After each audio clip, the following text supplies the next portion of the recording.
You are watching the press preview, a first look at what's on the front pages as they arrive.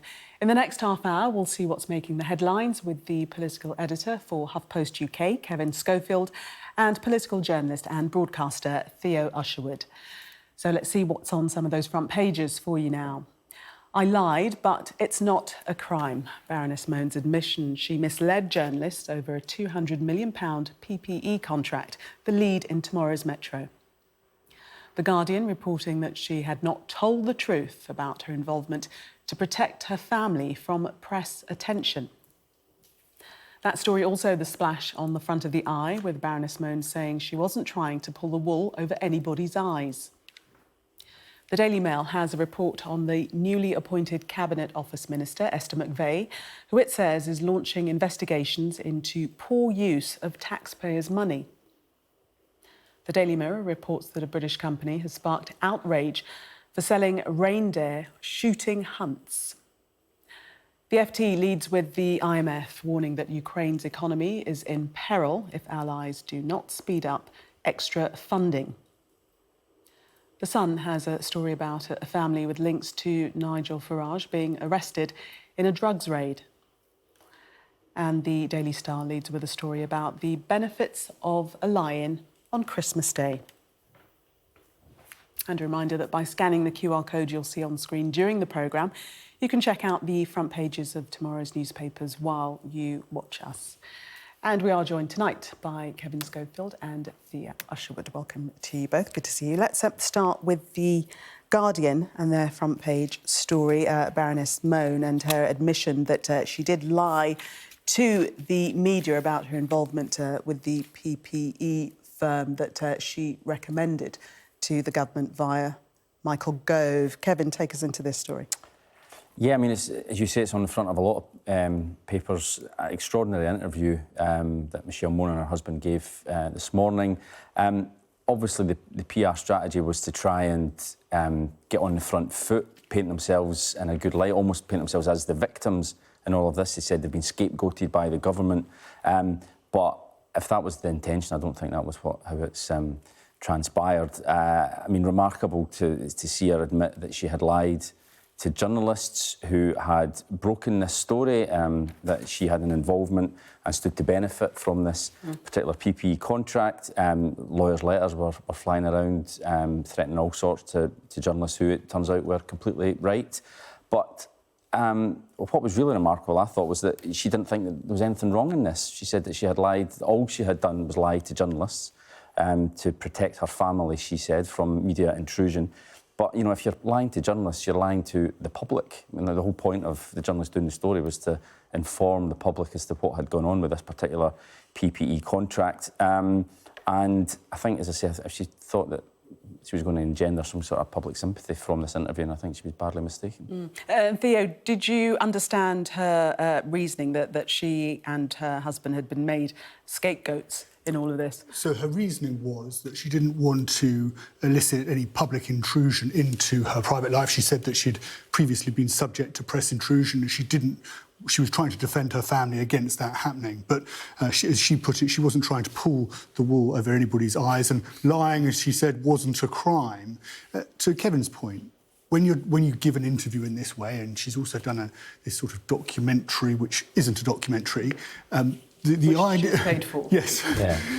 The point is that you're trying to engender public sympathy, to say, OK, I made a mistake, I'm very sorry, please, I'm not a bad person. What you don't try and do is exactly what's happened in this case, going by the reaction to this interview to the BBC, is to actually harden public opinion against you, to people to say, well, actually, the press was completely correct to ask questions. They were completely correct to write the stories they wrote, and you were actually using your lawyers, paying for your lawyers, to try and threaten them and ward them off. And she's now admitted that she was involved, and she's also said, she's had to, as she said, it wasn't a crime that she was involved in. She is actually going to benefit through her husband to the tune of £60 million. Now, at the same time, there's a Department of Health is suing the company for £122 million, and there's an investigation by the National Crime Agency. She sought to try and blame the government for giving them this contract in the first place. And Oliver Dowden, it was on with your colleague Trevor Phillips, turned around and said, well, actually, he didn't recognise that characterisation at all. Kevin, what do you think the outcome will be from all of this? I mean, she's still a member of the House of Lords, but she's not been sitting for a considerable amount of time. I think it's about a year, since she recused herself from the House of Lords. I mean, I don't think her attendance record and her contribution to debates was that prolific beforehand. But yeah, she's certainly not been seen around the parliamentary estate for a year. Remarkable, actually, she still has the Conservative Party whip.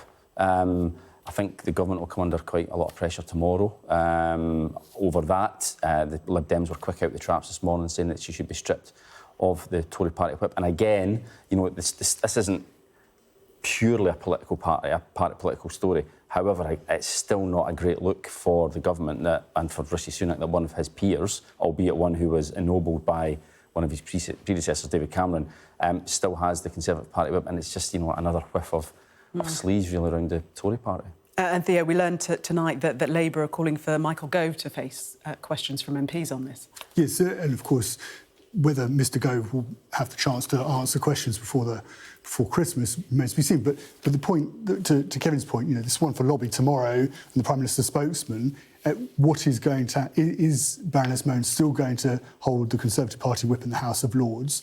And Rishi Sunak, you would imagine, would be trying now to distance the Conservative Party from Baroness Mone, because it does fit into this whole scandal around these VIP lanes, this special access that certain firms could get if they had the right connections, if they had the WhatsApps of ministers, and they could somehow go through the process very quickly of being audited and made be led to believe actually been approved to hand out these contracts. And it's worth remembering, of course, that the equipment that this company provided the NHS was faulty. It wasn't fit for use. It wasn't keeping. Disputing it wasn't that, though. Well, they are disputing it, but that's central to this allegation, and behind why the Department of Health is bringing that legal action is actually the NHS, as part of this, couldn't use that equipment to keep NHS staff, nurses, doctors safe, and also the public safe as they're in hospital.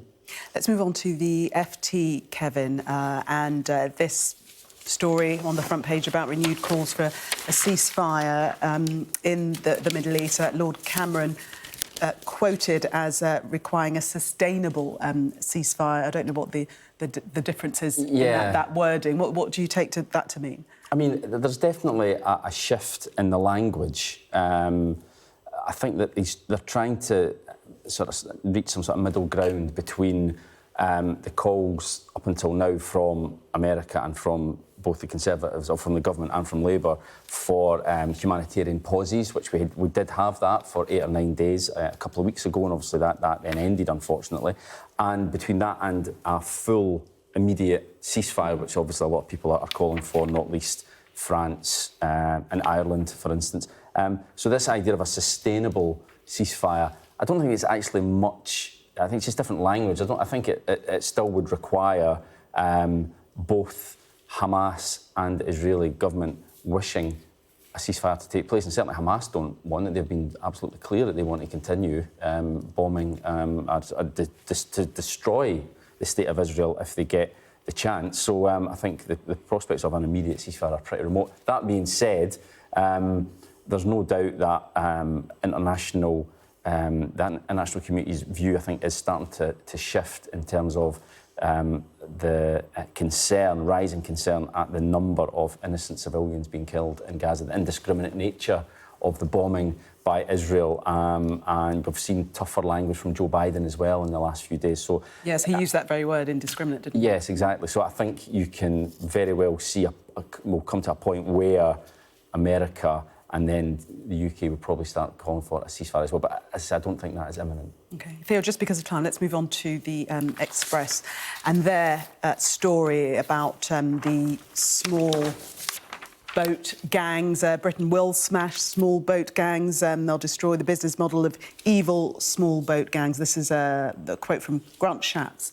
Yes, it's interesting, this story. The particular bit I think is interesting is what we're hearing coming out of Helsinki last week about this idea that Russia was in a way weaponising the migration crisis to try and put pressure on Finland, and indeed Finland had to close most of its borders for a period of time to stop the number of migrants coming into the country. And Grant Shapps continuing along this line, accusing Russia of employing the tactic to destabilise Western democracies and saying that the UK, and I'm quoting here, can lead an international conversation, he says, on reforming global asylum rules. What the Defence Secretary is essentially saying is that part of the problem around these gangs and the perilous crossing that these migrants are making across Europe and then across the Channel is that it's being pushed, if you like, at the source of the problem by Russia, and what he wants to do is actually to try and deal with the problem from a Ministry of Defence point of view, rather than just looking at it through the prism of the Home Office and the action that Suella Braverman was taking, and now, of course, James Cleverly. And Kevin, we've seen the Prime Minister Rishi Sunak meeting with Giorgia Meloni and speaking to this very point in Italy. Yeah, and using quite strong language, certainly strongest language that I've ever heard Rishi Sunak using. He's come in for a fair bit of criticism over it, echoing a lot of the things that Suella Braverman actually had said, and she was criticising and ultimately kicked out of the cabinet over her language. So, yeah, there's no doubt that this has pushed up the political agenda. That being said, it's still not at the very top of voters' concerns. If the opinion polls are to be believed, immigration is still behind NHS and the cost of living crisis. Depends on who you speak to. Some people say that it is at the top in various polling. Yeah, well, I mean, it's certainly opinion polls that I've seen. It's still cost of living crisis is very much uppermost in voters' minds. But there's no doubt that there is definitely a constituency, particularly of traditional Conservative voters, view immigration is very important, and the Conservatives are concerned about maybe leaking support to reform UK. So I think they have to be seen to be talking tough and taking it seriously. Welcome back. You are watching the Press Preview. Still with me, Kevin Schofield, and political journalist and broadcaster Theo Usherwood. Welcome back to both of you. Let's take a look at the FT front page and this story about the economy of Ukraine being in trouble. Imminent disaster warning from the IMF that they've only got a couple of months until they might have to start printing money again, Theo.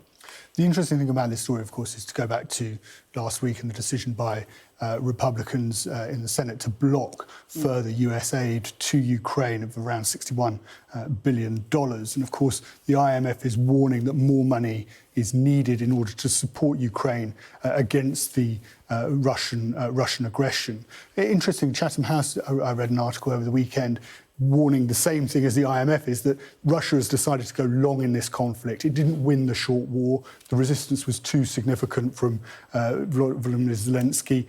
And therefore, what they're doing is, in effect, trying to grind the Ukrainian army down. And without that support, whether it's military support, financial aid for the population, the warning is that actually Ukraine is going to crumble quite quickly, and the implications that that could have for Europe. And, of course, everybody's attention at the moment is turned to what's happening in the Middle East.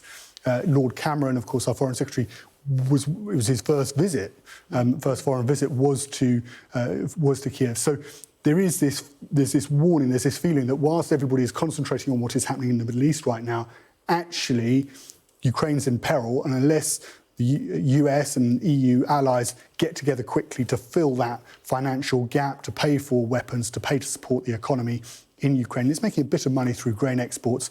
The country's going to be in real trouble because Russia has the ability to go long in this conflict. And Kevin, Zelensky keenly recognises this because he's been on this tour with his begging bowl, hasn't he? Well, he has been, yeah, absolutely. He realises the severity of the situation, obviously. And the EU last week, Hungary vetoed a financial package from the European Union as well. Now, other EU leaders think that this will come back again and they will get some sort of agreement over the line by the end of January, which is obviously cutting it very fine as far as the Ukrainian economy is concerned. But there's no doubt that the world, as Theo says, the world's gaze has turned away from Ukraine, but, you know, it's still as vital as it has ever been. And, Vladimir Putin gave his big end-of-year lengthy press conference last week, you know, quite bullish on the war in Ukraine, and, you know, without this support from the West, then Ukraine's really going to struggle, I think. Let's move on to the Mirror, a completely different story, and one that I just find absolutely horrific. This is a British firm that's offering reindeer shooting hunts in the run-up to Christmas. Yeah, quite disturbing, actually, that photo.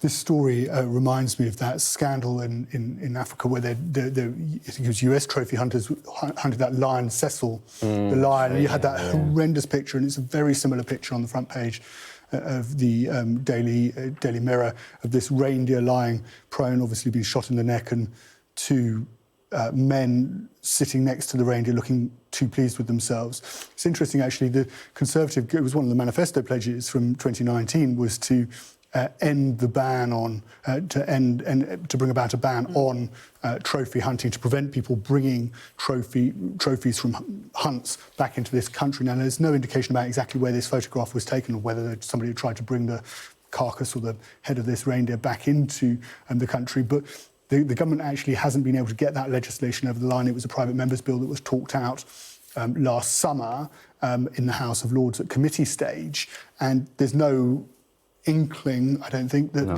they've got time now to bring that legislation back, or whether through a private member's bill or actually a government bill before the next election. But all the while, this is a horrific story on the front page of the Daily Mail. It is.